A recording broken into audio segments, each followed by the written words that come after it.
साल 1981 में आई अमिताभ बच्चन की फिल्म लावारिस का ये गाना आपको याद होगा। ये वो दौर था जब हिंदी फिल्म इंडस्ट्री में कई नए एक्टर्स और जोड़ियां हिट होने लगी। इस बीच नई आवाज़ उभर कर आई जिसने इस दौर को संगीत के लिहाज से एक नए म्यार पर ला दिया। रोमांटिक डुओ म्यूजिक में उदित नारायण और कुमार सानू के साथ इनकी जोड़ी ने उस वक्त एक अलग ही धमाल मचाया। कुछ कुछ होता है का गाना, लड़की बड़ी अनजानी है, सपना है सच्चा कहानी है पर शाहरुख और काजोल का वो डांस हो या साजन मूवी के गाने, ऐसे कई बाकमाल गानों के आने वाले समय में रीमिक्स भी बने। इन सब के पीछे थी एक आवाज़। बताने की ज़रूरत नहीं लेकिन औपचारिकता हम कर ही देते हैं। हम बात कर रहे हैं अलका याग्निक की। पिछले दिनों उनसे जुड़ी एक दुखद खबर सामने आई।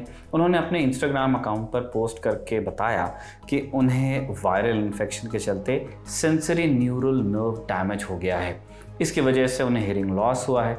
सरल भाषा में कहें तो वायरल इन्फेक्शन की वजह से उनके कान की एक नस डैमेज हो गई और इस वजह से वो सुनने में अक्षम हो गई हैं। इसके साथ ही उन्होंने अपनी पोस्ट पर लोगों से हेडफोन और लाउड म्यूज़िक से सचेत रहने का सुझाव उनको दिया। लेकिन इस खबर ने कई सवाल खड़े किए, जैसे ये सेंसरी न्यूरल नर्व डैमेज क्या है, कैसे होता है, इसका इलाज क्या है और हम बचाव कैसे कर सकते हैं।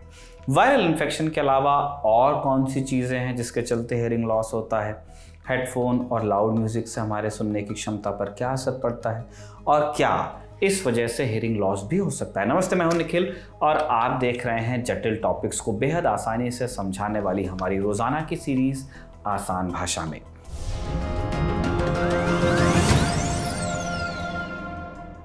सेंसरी न्यूरल नर्व डैमेज को समझने के लिए आपको यह समझना जरूरी है कि कान कैसे काम करता है, उसका स्ट्रक्चर कैसा होता है। ये समझेंगे तो हम बात आगे बढ़ा देंगे।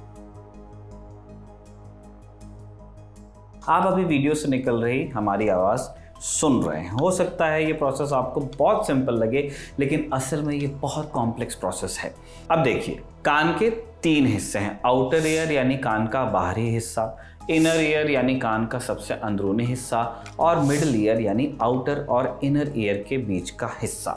शुरुआत करते हैं आउटर ईयर से। इसका सबसे बाहरी हिस्सा पिना, ये वही हिस्सा है जिससे आप देख सकते हैं हमारे कान। लोग कान के इसी हिस्से पर बाली पहनते हैं, मैं चश्मा लगाता हूँ। इसका काम है बाहर से आ रही साउंड वेव्स को कैप्चर करना, एक तरह का एंटीना। असल में ध्वनि एक लहर या वेव में चलती है। साउंड की क्वालिटी के हिसाब से ये वेव बदलती है। पिना से होकर ये वेव एक पतले से पाइप से होते हुए कान के पर्दे पे पहुंचती है। इस पाइप को अंग्रेजी में ऑडिटरी डक्ट कहते हैं। कान के पर्दे पर ये जब साउंड वेव्स हिट करती हैं या जो ध्वनि की तरंगे उस तक पहुंचती हैं पर्दे तक, तब ये पर्दा वाइब्रेट करता है, हिलता है। अब यहाँ से चीज़ें और इंटरेस्टिंग हो जाती है। कैसे?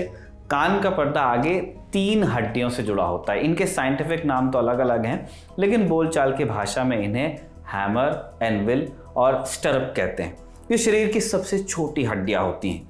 जब कान का पर्दा वाइब्रेट करता है तब ये वाइब्रेशन इन हड्डियों में भी होता है।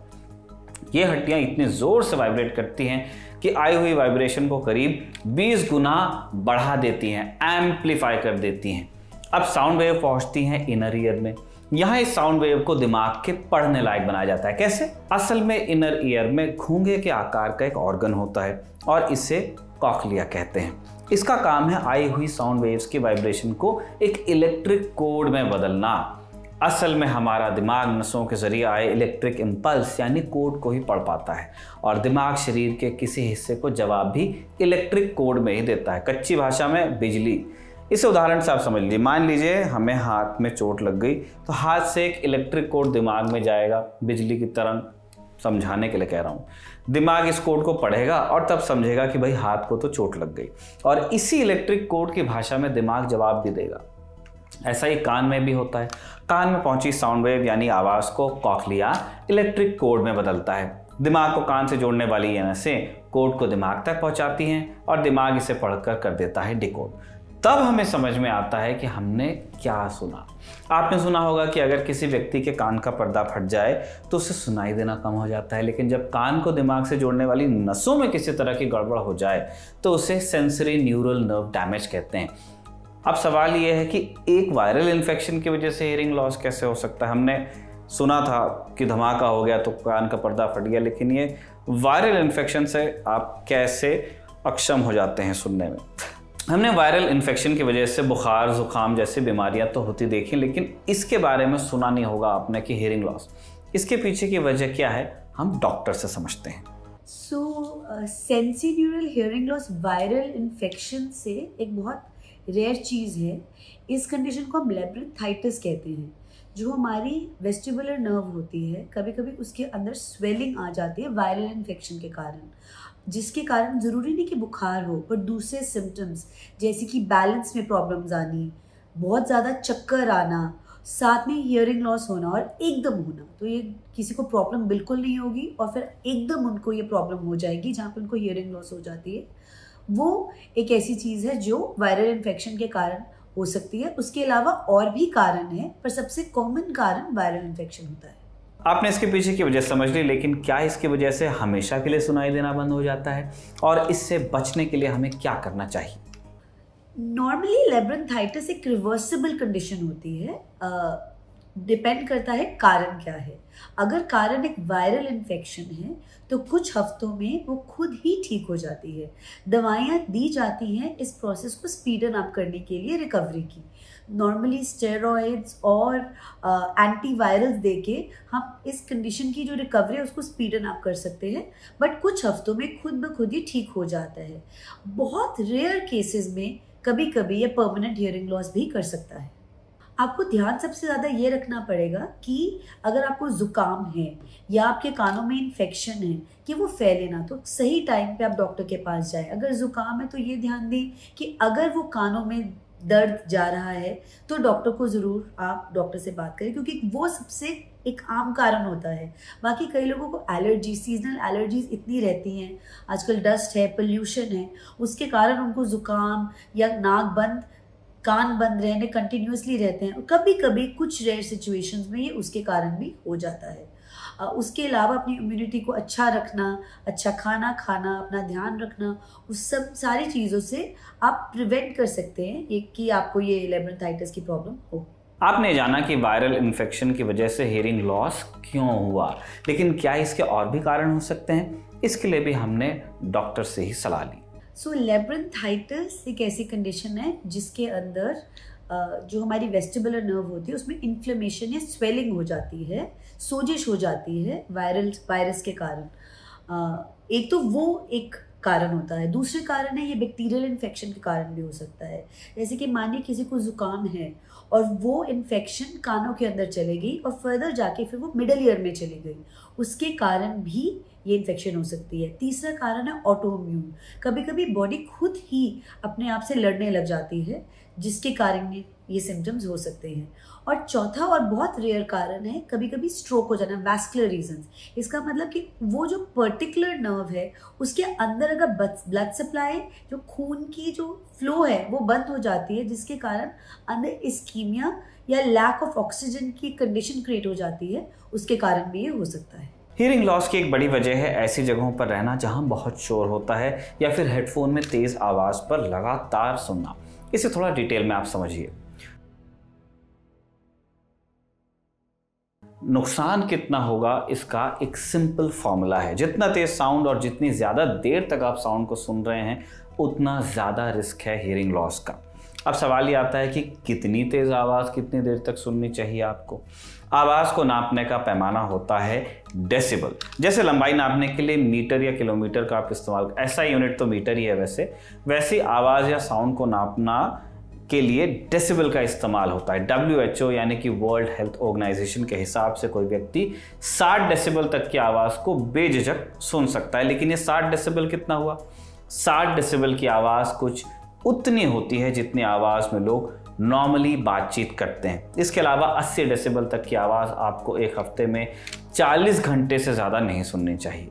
80 डेसिबल कहें तो जितना साउंड डोरबेल का होता है। अगर साउंड की वॉल्यूम 85 डेसिबल है तो उसे एक हफ्ते में 12 घंटे से ज़्यादा नहीं सुनना चाहिए। 85 डेसिबल यानी कुछ उतनी आवाज़ जितनी आपको कार में बैठे हुए ट्रैफिक की सुनाई देती है। अगर वॉल्यूम 100 डेसिबल से ज़्यादा है तो एक हफ्ते में 20 मिनट से ज़्यादा नहीं सुनना चाहिए। एक हेयर ड्रायर की आवाज़ 100 डेसिबल के आसपास ही होती है। अब आप ट्रैफिक में हैं या हेयर ड्रायर का इस्तेमाल कर रहे हैं तो आपको समझ आ जाएगा कि कौन सी आवाज़ कितने डेसिबल की है और उसे कितने देर तक सुनना सेफ होगा। लेकिन अगर आप इतने ही वॉल्यूम पर हेडफोन में म्यूज़िक सुन रहे हैं तब आपको कैसे पता चलेगा? वैसे तो आपको ज़्यादा वॉल्यूम से आगाह करने के लिए मोबाइल फ़ोन और हेडफोन्स में अलर्ट सिस्टम होता है, वो जैसे आप बढ़ाएंगे वो बोलेगा।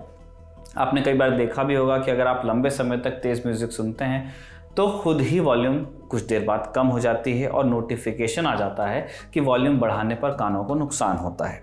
कैसे नुकसान हो सकता है, इसके बारे में वर्ल्ड हेल्थ ऑर्गेनाइजेशन ने बताया है। WHO के हिसाब से मुख्यतः 3 तरह की समस्याएं हो सकती हैं। सबसे पहली टिनिटस यानी कान में सीटी बजने की समस्या। दूसरी हाई पिच वाली आवाज़ सुनने में आपको समस्या हो सकती है, जैसे चिड़ियों की चहचहाट, टेलीफोन या अलार्म रिंगटोन। तीसरी समस्या ये आ सकती है कि फ़ोन पर बात करते हुए आपको ठीक से आवाज़ सुनाई नहीं आएगी। ये भी हियरिंग लॉस का एक सूचक हो सकता है। WHO ने इससे बचने के कुछ उपाय बताएं, जैसे म्यूज़िक सुनते समय वॉल्यूम को 66% से ऊपर न रखें। अगर आपको काम की वजह से लंबे समय तक हेडफोन इस्तेमाल करने पड़ते हैं तो बीच बीच में ब्रेक्स लें। फ़ोन में साउंड लेवल को मॉनिटर करने के लिए कई सारे ऐप्स आते हैं, उनका आप इस्तेमाल कर सकते हैं, जिससे आपको पता चले कि आप कितने वॉल्यूम पर साउंड सुन रहे हैं। आप नॉइज़ कैंसिलेशन वाले हेडफोन्स भी इस्तेमाल कर सकते हैं, इससे आपको क्लियर साउंड सुनाई देगा तो आवाज़ बढ़ाने की ज़रूरत भी नहीं होगी। नॉइज़ कैंसिलेशन वाले हेडफोन से भी कानों को कुछ समस्याएं वैसे हो सकती हैं। मई 2024 में द इंडियन एक्सप्रेस में एक रिपोर्ट छपी। इसके मुताबिक नॉइज़ कैंसिलेशन हेडफोन ऐसे तो बहुत बेहतर होते हैं, लेकिन लंबे समय तक उनका उपयोग करने से भी समस्याएं हो सकती हैं। जैसे लंबे समय तक इनका इस्तेमाल करने से कानों में मौजूद नसों और सेल्स में एक थकान वाली स्थिति बन जाती है, जिसकी वजह से हियरिंग लॉस की समस्या हो सकती है। इसके अलावा नॉइज़ कैंसिलेशन हेडफोन्स की वजह से लगातार आपको बहुत हल्की हमिंग सुनाई दे सकती है। इसकी वजह से कुछ लोगों को सिर दर्द की समस्या भी हो जाती है। हम भगवान से प्रार्थना करते हैं कि अलका याग्निक जल्द से जल्द ठीक हों। आप सभी अपने स्वास्थ्य का ध्यान रखें, ज़्यादा लाउड म्यूज़िक लंबे समय तक न सुने। जाते जाते आपके लिए एक अच्छी खबर भी दे देते हैं। आपका चहेता show guest in the news room 100 episode पूरे कर रहा है। अपने 100वें एपिसोड में हमारे गेस्ट हैं मशहूर एक्टर नाना पाटेकर। ये एपिसोड 22 जून दोपहर 12 बजे ललन टॉप ऐप पर देखना न भूलें। आज के लिए इतना ही। ये स्टोरी या कहिए कि ये एपिसोड आसान भाषा का लिखा था आकाश ने और जतिन ने इसे रिकॉर्ड किया। आप देखते रहिए दी ललन टॉप।